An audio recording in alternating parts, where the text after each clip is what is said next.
fusiláronos donde se entregaron. Fusiláronos. Todos os que estaban no Mantaloio morreron.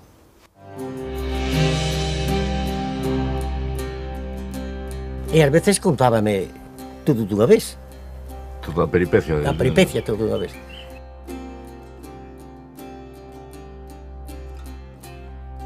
No Baixo Miño o movemento agrarista tivo moita forza desde os primeiros anos do século XX. Antón Alonso Ríos, no ano 1936, é un diputado agrario que fora elexido nas filas da Fronte Popular. Que queren? Ando a fuxir. Se me apañan, mátanme. Afranio do Amaral. Non será moito nome para un mendigo. Está claro que a represión fascista no 36 escolleu moi claramente as súas víctimas, non? No puedo andar lejos, hay que cogerlo.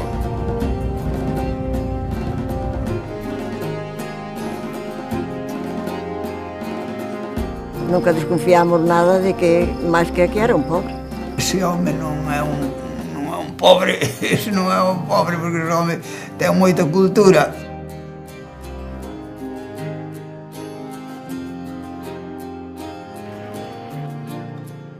Hai que buscar unha saída, marcho cara a Serra da Peneda como sexa, métome en Portugal, xa verei que fa.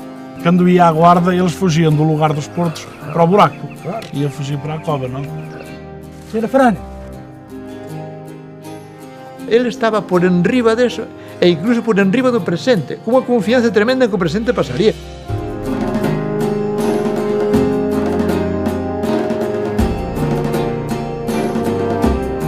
Estaba gozando da paisaxe de Galiza, da nosa terra. Entendes como é? Era unha cousa extraordinaria.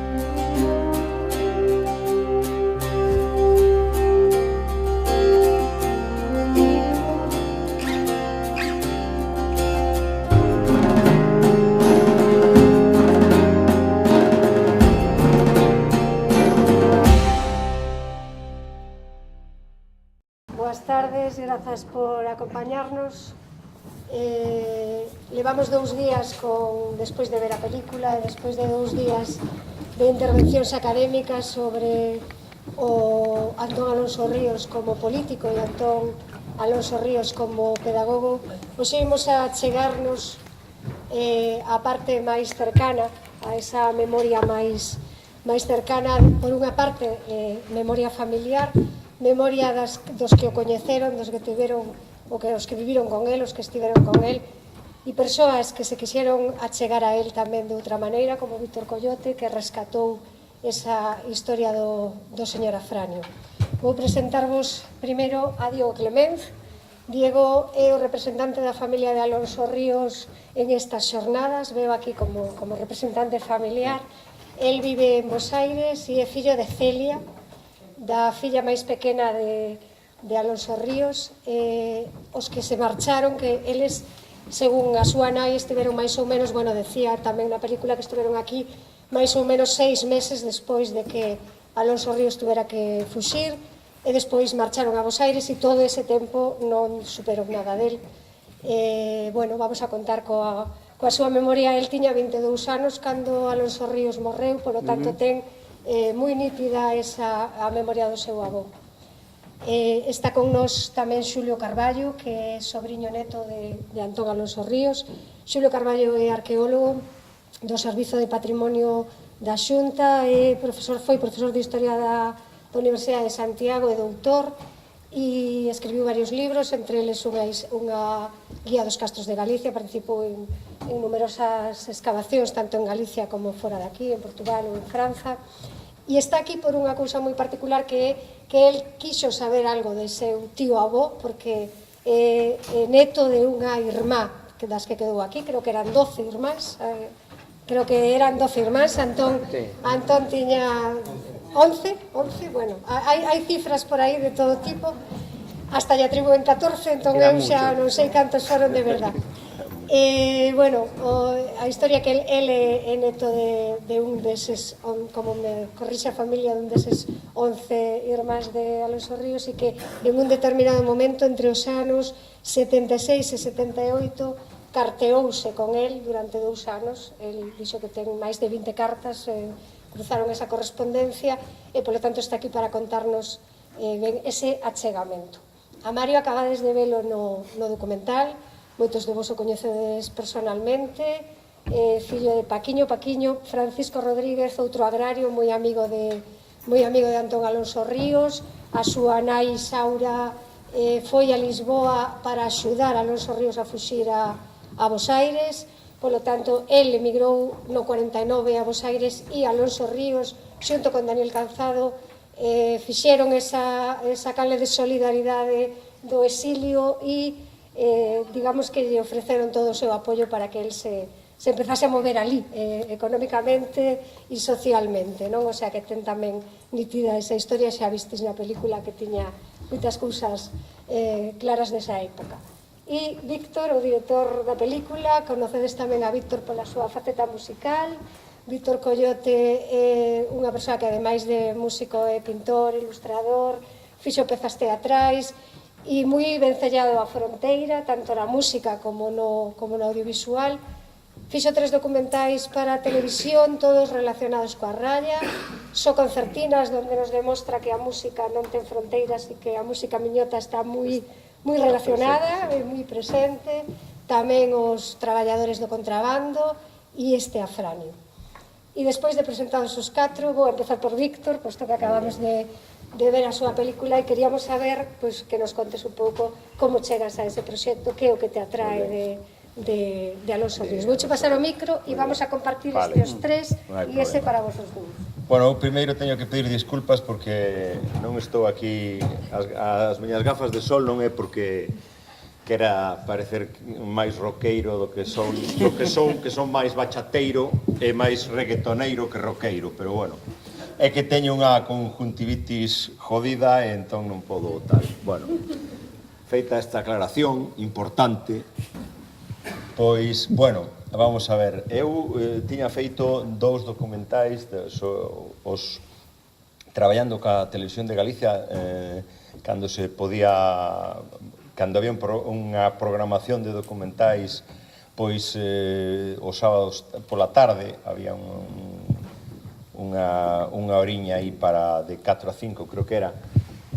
E, bueno, facíanse documentales, non? Entón, eu fixe dous proxectos que finalmente leváronse a cabo, que foron traballadores do contrabando, eran todos relacionados ca raya, entón, pois, bueno, o primeiro foi traballadores do contrabando, que era do contrabando por aquí, había unha parte centrada aquí na zona de Pías, na zona de Tabagón e todo iso, outra parte na zona de Arbo. Despois fixe o das concertinas, que era unha especie de pezas sobre as concertinas portuguesas e a súa relación con músicas do norte de Galicia.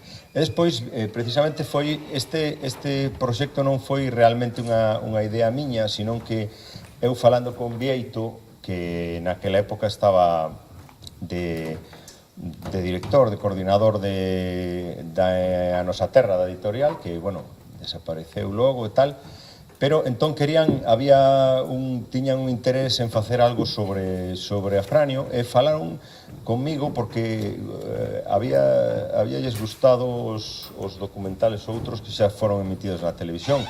Entón, era como moi doado que a eles gustaba o estilo dos meus outros documentales e a min o tema era moi axeitado, vamos, era unha cousa que estaba moi así. Entón, era como que estábamos destinados, non?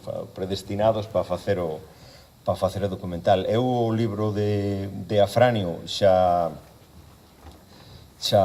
o lira, non? Entón, era un tema moi interesante. Ademais tamén, pois a aportación de Nosa Terra tamén podía, gracias á aportación da Nosa Terra, e un pouco, quero dicir que daba un pouco máis de armazón ao proxecto, entón tamén podemos contar con un pouco máis de nivel. Entón, por exemplo, a colaboración de Tosar tamén foi, en parte, gracias a súa xenerosidade, non? Porque el xa naquela época xa xa era un actor de nivel, non? Entón, pois, bueno, afortunadamente foi iso, e bueno, entón armouse todo ao redor diso. E claro, era un pouco centrado, querían centrarse na peripecia de Afranio, porque ademais querían facer unha reedición do libro, que finalmente fixeron a reedición do libro e incluíron nunha edición que fixeron aí un par de anos despois, iba incluído o documental, entón todo cadraba, non?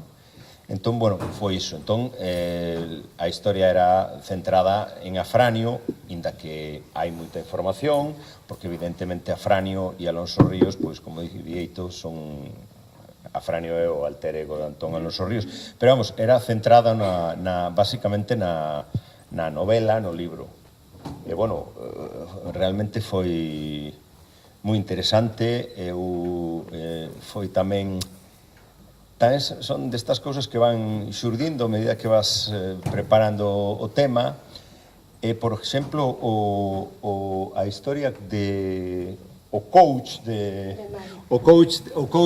Tosar, o coach de actor de Tosar, que é Mario, esa parte funcionou bastante ben, porque en vez de un distanciamiento do actor co personaxe, hai unha cercanía. Entón todo o mundo sabe que Tosar é tal e cual, pero esa entrevista en a cal Mario desvélalle a Tosar de primeira man do xeito que fai a Tosar as claves, fai realmente de coach, pois aí está un pouco tamén en vez de distancialo máis, achega o moito. Eu creo que aí parte da clave da película do tal é aí un pouco esa historia. E, bueno, non sei que máis, seguimos falando. Quería que Diego nos contara si ahora que acabamos de ver la película, hacer un primer acercamiento, no sé si lo ves reflejado, si lo ves reflejado, porque antes decía yo que a ti te lo había contado también, como a Mario muchas veces, quería saber esa memoria personal y directa tuya. Sí, hay muchísimas cosas que él contaba, y como decía Mario, por partes. Muy difícilmente la contaba toda de corrido, era por parte y en función de la situación, ¿no? Él siempre tenía algún recurso, lo bajaba y lo contaba. Era una persona muy respetuosa, esto lo quiero por sobre optimista, una persona humanista, una persona de bien, de valores éticos, era una persona respetuosa del otro y un trabajador. Un trabajador con método de estudio, con mucha voluntad, y era trabajar y trabajar. O sea, esas cosas yo sí las quiero destacar porque las viví, ¿no? Y ¿cómo estás, abuelo? Maravillosamente bien. ¿Y qué es lo que tenés que hacer? Estudiar. ¿Estudiar qué? Lo que te gusta. Y además, trabajar. Y muy respetuoso. Yo recuerdo que en el año 80, cuando él lo atropella un auto, le rompe la cadera, lo internan en el centro gallego. Todos creíamos la situación era bastante compleja en una persona de 93 años, ¿no? Entonces mi señora Diana, que ya era profesora en lenguas, recibida, el mayor de los promedios, un bocho, que conectaba muy bien con el abuelo. Lo íbamos a ver, y en una de las veces que ella va a ver, ya trabajaba en el Colegio San José de Flores, o sea, docente universitaria, licenciada en letras. Remarco esto como para poner en contexto lo que ahora viene. Se sienta Diana al lado de la cama, embarazada ella de lo que va a ser nuestro primer hijo, Federico, y le dice: abuelo, porque nosotros querramos... No. Le agarra de la mano, querida Diana, y ahí le empieza él a corregir. Dice: no es querramos, es queramos, porque es el plural, etcétera, etcétera, etcétera, etcétera. Diana se quedó demudada y dijo: es así. Y tenía 93 años, salía de la anestesia, o sea, del posoperatorio. O sea, ese era mi abuelo hasta en el año 1980. Y después, un trabajador. Mario, despois de ver... Coller ese micrófono. Hola, sí. Bueno, esta película, pasaron uns cantos anos da película, ti crees que se reflexou esa historia tal e como a ti te contaban? Quedaste satisfeito? Vamos a falar desa película. Claro que quedei satisfeito. Vou-me dedicar a Fina ahora porque o Coyote de unha vía boa. Que lle pasa ao abrigo de Afranio, Mario? Que lle pasa ao abrigo de Afranio? Ah, que non estaba roto, é verdad. Que non estaba roto. Porque o Afranio, o Ousada de Tomiño regaloulle unha chouriza e despois ele agarrou dúas espigas e perdeu-as polo camiño porque os bolsillos estaban rotos. É verdad, é verdad. Eu cando miro do Afranio con un gabán todo novo, digo, este Coyote é que cousa de home. Bueno, a ver. Sí, que máis? No, con Xulio, quería que intervises todos para comentar algo da película, unha primeira achegamento. Despois nos centramos. Da película, Víctor, non boa, porque eu a vira xa cando se inaugurara, que se presentara no ano 2008, e a mí me gustara moito porque é unha película emotiva, ou polo menos para os que vivimos desde outro punto de vista, esa perspectiva, é unha película que ten emoción. E efectivamente narra moi ben, creo que narra moi ben, bueno, podíamos agregar algunha anécdota, porque cando estivo en Forcarei, un guardia civil de Silleda, que foi pai dun amigo moi amigo meu, ou é moi amigo meu, o recoñeceu, pero nunca o denunciou. Eso non se sabe, pero, é dicir, é o que comentábamos antes, que moita xente o apoiou por pasiva ou por activa, non? A película narra moi ben todo iso. Penso que sí, que é un acerto o nexo de unión entre o actor Luis Tosar e a persoa Luis Tosar con nexo de unión de Mario. Sí, eu penso que está moi ben. Quizáis, sei que poñerle algún pero, igual é que houbera que igual podía ter un pouco de máis de tempo, pero polo demais a mí sempre me gustou. Ah, vale. Bueno, eso era un fallo e un piropo. Sí, que necesitas máis. Pois agora que xa tes o micro, como andamos así, contanos un pouco esa... A miña vivencia, as cartas e esa relación. Eu no ano 78, por certo, Víctor, unha conxuntivite o ano pasado vírica, se é vírica ten moito cuidado. É vírica. É vírica, pois non nos toques. Sí. Perdín a vista dun... Vamos corriendo, No, son la leche, buf. Sí. Mira, bueno, volvendo ao tema. No ano 76 eu nacía para o galeguismo e o nacionalismo galego. Eu tiña 20 anos, sabía e escoitara falar moitas veces a miña nai, que é o nexo de unión con esta historia con Alonso Ríos, do seu tío Antonio, que é moi como que Calvario pasara, tal e cual, tumba.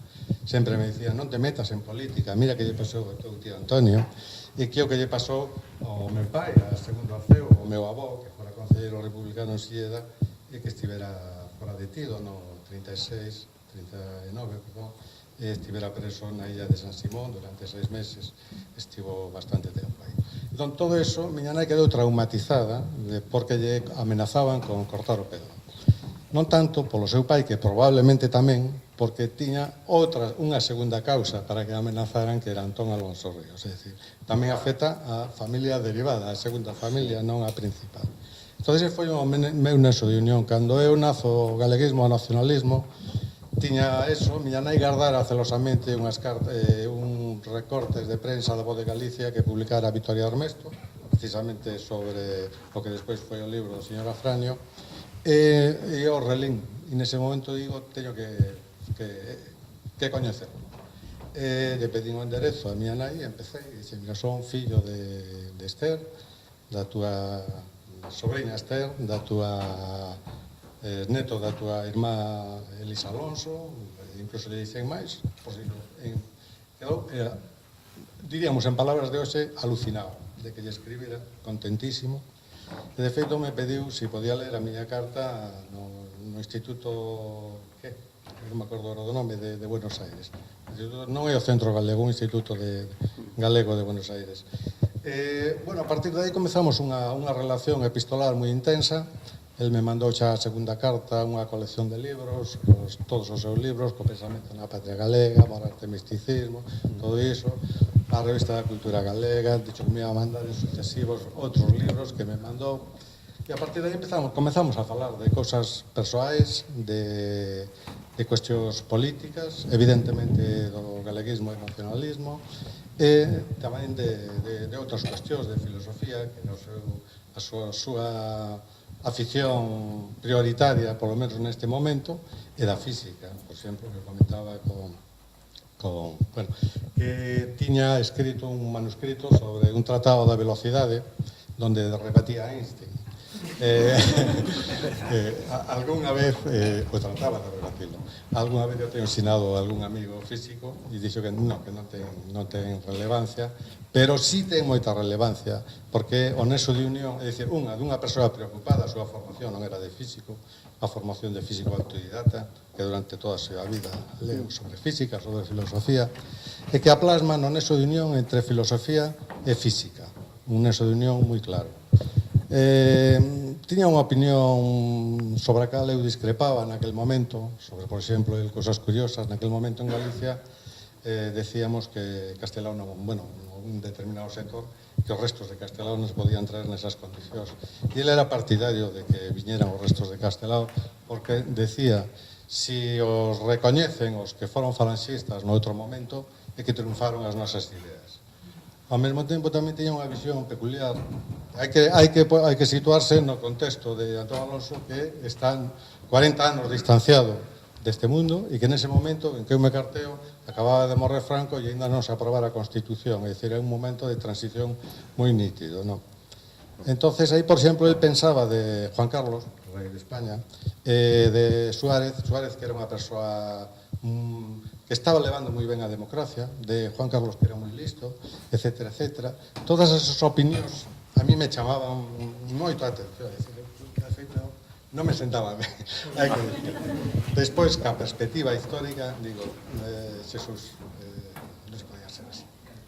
Entonces, en algún momento nos deixamos, en parte propiciado por estas cousas, o cal eu sinto, nos deixamos de cartearnos, el estivo mal, eu xa algunhas cosas non me gustaban demasiado, desgraciadamente, pero bueno, e despois enterámonos que morreu, e que aos anos 80, a súa morte pasou bastante desapercibida en Galicia, eu mandara unha noticia naquel momento a nosa terra, e na prensa pasou realmente desapercibida, ata que nos anos 2006-2008, co goberno do bipartito, se comezou, tanto desde o sector do Miño como desde a nosa terra, efectivamente, desde o sector Silleda, a pular pola memoria do señor Afranio, que puido ser o presidente galego no exilio, que puido ser o noso Tarradellas no seu momento. Esa é un pouco a visión que eu teño máis entendida. Eu non quería que isto fose unha entrevista plural, pero bueno, quero decir que vos que interveñades cando, o sea, que entréis, pero bueno, quería preguntarle a Diego, estaba falando Xulio de que hubo aí décadas, ¿no?, de evolución de esa persona, estábamos hablando aquí de unos años concretos, y durante todos estos años Oliva no vuelve aquí, no quiere, Celia no quiere, Celta no quiere volver, estoy con Celia, Celta no quiere volver, él no vuelve, o sea, ahí, ¿qué pasa? Pasa yo. Sí, perdona. No, ahí él no quiere volver, o sea, yo no sé si quiere o no quiere, en un momento estuvo muy entusiasmado, sobre todo cuando concursa Nidia. Y cuando concursa Nidia, él siempre era tan optimista que ya se estaba gastando la plata del premio. Y con esa plata del premio iba a venir a Galicia, La novela, sí. No gana, fue una gran frustración, porque no se atenía a las normas del concurso. Bueno, eso es lo que le escribieron y quedó muy mal. Hubo otros intentos, un ofrecimiento de un pasaje, dinero, pesetas en ese momento que le ofrecían para venir. La salud de Oliva a veces estaba bien, a veces estaba mal, entonces puede ser un conjunto de todas esas cosas por las cuales él no pudo o no quiso. En el caso de mamá, que espero que me esté viendo, ella Realmente iba a vivir todo esto con mucha emoción y sabía que no iba a poder manejar esa emoción. Vamos a ponerlo en estos términos, ¿no? Cuando ellos vivieron acá, que era tu pregunta, mamá cuenta que pasaron los mejores años de su infancia acá en Tomiño, y sobre todo ahí en la Aurora del Porvenir, porque era su casa y abajo el colegio. Y a veces al mediodía compartíamos con otras personas, se quedaban a los días de lluvia, no podían salir, entonces se quedaban a tomar la sopa, que la famosa sopa del abuelo Oliva. O sea, se generaba ahí un ambiente comunitario muy importante. Pero bueno, se desata la guerra civil y Antón se escapa, por suerte se escapa, pero ellos quedaron.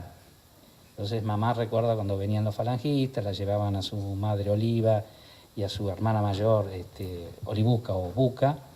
Bueno, eso ya era una situación de miedo, ¿no? Después una vez vinieron los falangistas y dieron la voz de alto. Mi madre tenía 8 años y de la parte de arriba salió corriendo y le tiraron un tiro. Después eso se suavizó, el tiro fue para abajo, fue al aire, fue amedrentador. Mi madre pensó que le pasó cerca de la cabeza, lo creyó así, fue así, no sabemos, pero le dio miedo. Y la otra cosa que yo no sé por qué, pero no le gustó nunca nada, como te comentaba hoy, el viaje de vuelta a Silleda y a Villa García. Separaron a la familia, gracias a Matilde, y Oliva y Chamor fueron a Villa García, y Buca, Ombú y Celta fueron a Silleda. Ese viaje fue espantoso para mí. O sea, ahí hubo algo...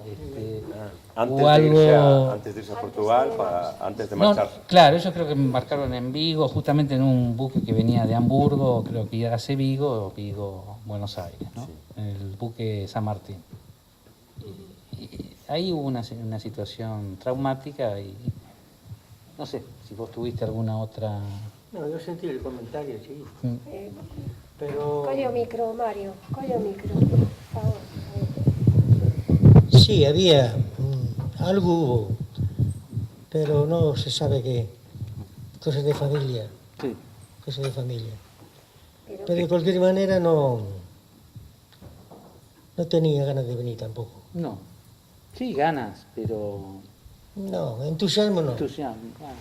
No estaba entusiasmado de venir. Porque, claro, al pasar la situación esa que pasaron aquí, luego es muy difícil retomar otra vez, ¿entendes? As mesmas amistades, xa son outras amistades diferentes.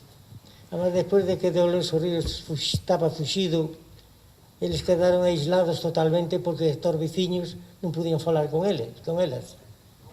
Porque era totalmente comprometido falar con familiares republicanos fuxidos. Porque entonces caían os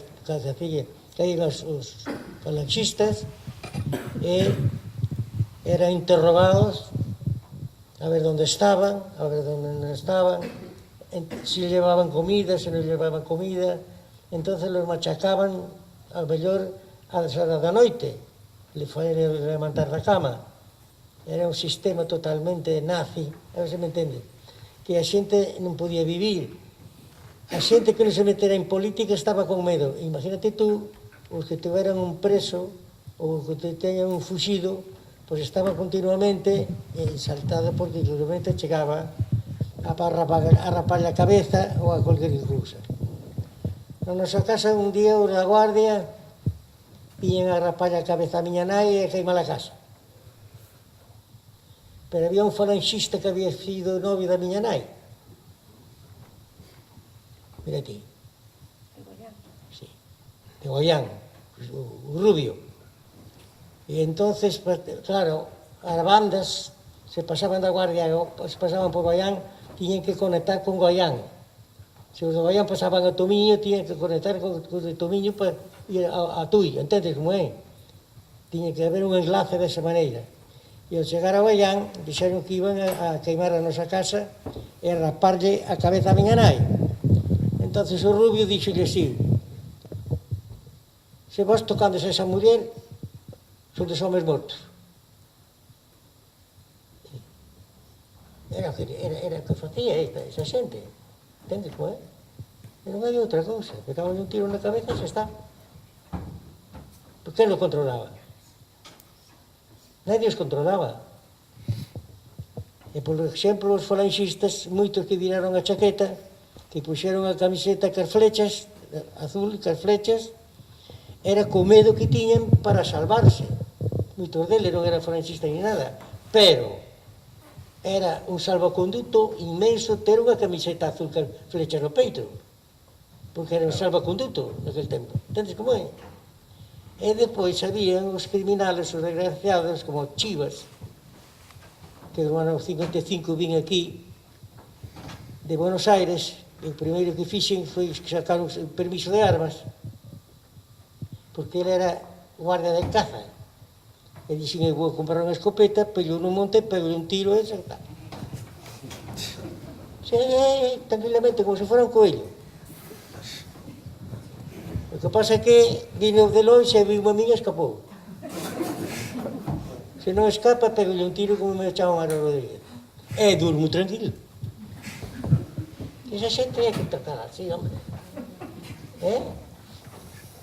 É que, claro, a historia da familia, claro, é unha historia realmente paralela nesas datas, é unha historia completamente descoñecida, porque, claro, Afranio fala da peripecia de Afranio, e a historia, claro, o épico da cousa, bueno, máis épico, máis triste, máis tal, máis cual, tamén hai aí unha cousa dramática de non só de Afranio, sino de todos os veciños, como vai a sociedade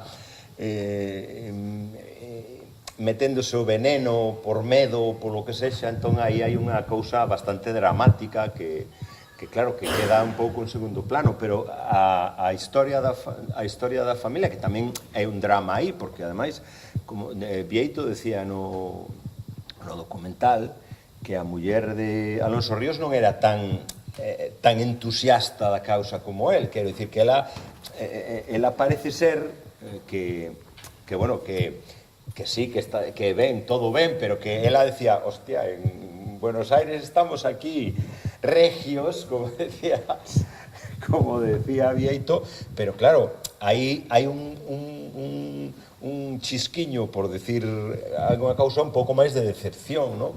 E ademais queda ela con todos os fillos, entón hai unha especie de, cando menos, drama bastante comprensible. Entón, claro, aí hai uns días hasta que todo queda organizado, eles poden marchar sabendo que outro nin se sabe, porque ademais é o que ten que facer. Entón, iso é un drama que, bueno, é unha peripecia que non se sabe basicamente nada, porque ti mismo decías que ese algo pasou en Silleda ou en Vila García. No, acá básicamente, cuando se van y cuando iban a buscar al abuelo, ¿no? O sea, esa situación ya es amablemente violenta, ¿no? Claro. E aí, despois, máis o asunto do recrudecemento dos meses despois do golpe, e pois esa historia de que a xente empeza a filtrarse o veneno do medo e todo iso, que iso é unha cousa que realmente, bueno, é un pouco terrorífica, non? Porque quero dicir que determinados fillos de puta pois podense ver así a primeira, pero despois esa cousa dura ata o ano 76. Sí, bueno, sí. Eu con Xosé Malleiro, que non sei está por aquí, no ano 76, despois de comezar a relación de carteo con Antón, fomos a visitar en Torroña a Donata, que non recordar que se chama onde está. Díxonos que non coñecía Alonso Ríos para nada. Eso é medo. De feito, eu comentei nunha carta e me dixo que estaba moi agradecido, que ainda que non o recoñecera. Entonces, bueno, eu penso que era por medo. E eso existía ainda no ano 76. Sí, bueno, Porto Franco xa facía un pouco de mono. Eu trouxe un libro de Alonso Ríos para a Donata. E cando lle levei o libro, a muller tiña un medo no corpo terrible. Sí. Casi non me recibo o libro, Moito que tiña. Sí, claro, claro, a xente estaba cheio de medo. Sí. E cando pasarán 40 anos, claro. Home, que a ver, determinadas experiencias en determinados anos, a ver, iso é imborrable, non? Ou polo menos hai que traballar moito para borralo, non? Cando foi para facer a película, que fomos a visitar a xente, Tebra, por exemplo, había xente que non había quería xente falar. que reacia a recibirlo. Sí, había Entón, xente que non quería falar. Non, pero se non é unha obligación que temos de falar, porque non somos os afectados. Sí, pero que, mire, eu teño un fillo casado con o Pepe, unha filla. Sí. Tiña medo. Estamos falando do ano 2008. Claro. Sí. A ver, tampouco... Sí, tampouco... Non é o 76, que é o que estabas contando. Claro, isto me parece moi pero unha filla se había casado con un afiliado do PP. Entonces eu tiña medo que fora un xenro, claro. Era lle abrazo o xenro. Non era tanto. E foi a muller do Gabín. Sí, é verdade. Sí. Non, ademais, por outra parte, estas cousas hai que hai que facelas un pouco, non? Porque quero dicir, porque tamén hai que demostrar que hai que facelas, non? Quero dicir que tamén pasounos tamén cos contrabandistas, é outro sistema, outro tal, pero xente que había pasado unhas galiñas, unhas barras de xabón ou tal, un contrabando verdadeiramente moi pouco importante, un contrabando verdadeiramente así, en comparación logo cos narcos, e a xente non quería, dicía que, é que claro, non tal, e moitos asombráronse cando puxemos o documental de contrabando, puxémolo no Playdoc en Tui, e despois quedaron como campeóns ali, entón xa estaban contentos e tal. Entón, este tipo de cousas eu creo que está ben, hai que facelas un pouco, non? E agora que estábamos falando deso, da memoria, quería preguntarvos a vos os dous que supuxo para ti, como fillo de fusilado, e para ti, despois de todo o que temos falado, recuperar esta memoria, esta e toda a memoria histórica, non? Que supuxo para ti? Para mí o que supuxo? Claro, a asociación da memoria... Esta loita levámosla sempre nós, toda a vida. Antes non se podía facer nada, pero agora que se fuxo, cando fixemos a asociación de memoria histórica dos fusilados, o 36, que eu son un membro deles, se morreron 4, quitado, bueno. E fixemos o monumento en Tui, e fixemos a exposición no Colón, e logo fixemos o Silverio Rivers fixo un monumento de Tui. Iso para nós foi un adianto impresionante, era unha cousa impensable de facela, impensable, porque claro, non vemos arrastrando, por exemplo, un acoso impresionante desde que temos uso de razón. Pues imagínate, eu de rapaz, desde que fusionaron o meu pai, o ter o noia escondido na casa, que se pasan, matan a miña nai, matan a criada, matan... non, pero os nenos non, pero liquidan a todo o mundo, se encontran na casa. Se a veces a mala miña irmán facíamos guardia, porque se dispestaban a falar de alto, e nós tiñemos que avisar que se escoitaba fora da casa, falar, porque a xente, claro, pasa un mes, pasa 2, pero ele estuvo 5 meses escondido. Entendes? Tú sabes o peligro que é iso? Pero se matou xente polo medio do confesionario. Señora, usted está en pecado mortal, ten que dicir onde está o seu marido, onde lle leva a comer usted a comida, onde lle leva, onde é que está, porque usted está faltando a religión daquela lei, a muller coitadiña, ignorante, porque xa Franco se ocupou de que a xente fora xa ignorante, as generacións 40 anos de ditadura, entón tú imagínate, xa ao principio empezou a machacar a xente, e a Iglesia estaba ao favor de Franco, e entón imagínate tú, a coitada muller dicía onde estaba e ben e fusilaban o home. Isto non lle gustou nada en Tui cando foron das xornadas e puxo os curas a parir ali todo. Diego. Para toda la familia esto es una alegría inmensa, una emoción enorme, un orgullo, un reconocimiento social que no tuvimos en Argentina. O sea, el abuelo volvió, supongo por lo que yo escuchaba que en los primeros meses volvió con cierto cuidado porque bueno, no podía decir alegremente yo me escapé de la garra de la muerte, no. Había un gobierno más bien de tinte fascista, entonces, y la familia cuando llegó ahí no podía, yo creo que ocultaba de dónde provenía, qué es lo que hacía el abuelo.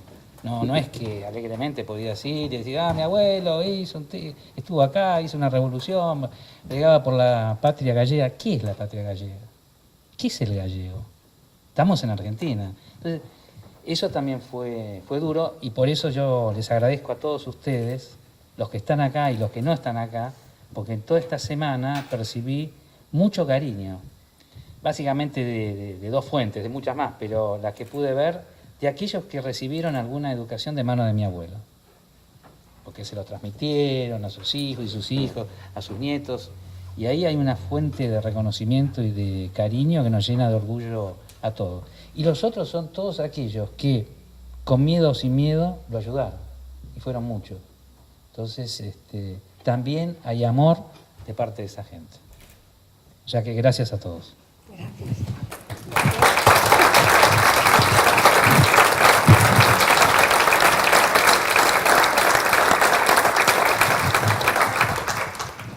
Non me gustaría que marchásemos, levamos media hora, como quero deixar un pouco de tempo por si hai algunha pregunta, non me gustaría marchar sin que fixéramos unha reflexión sobre a necesidade de isto que falamos de ter memoria como un elemento constructor de sociedades e como temos aquí a un historiador, pois eu vou a preguntarlle por esa necesidade de facer historia e de facer memoria.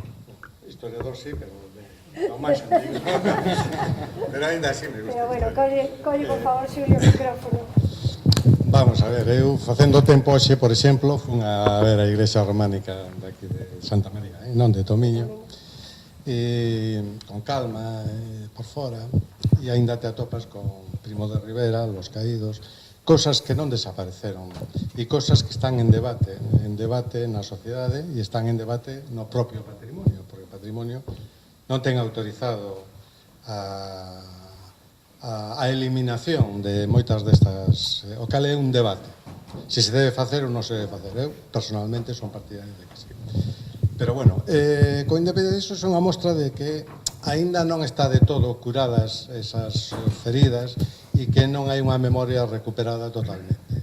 No caso de Alonso Ríos, aínda que tardíamente, hai unha memoria recuperada, pero no caso de moita xente non, seguimos vendo que se poñen pegas para que se desenterren os restos de persoas fusiladas nas cunetas, en foxas no monte, etcétera, etcétera, que non está promovido polo Estado, o estivo, pero agora xa non.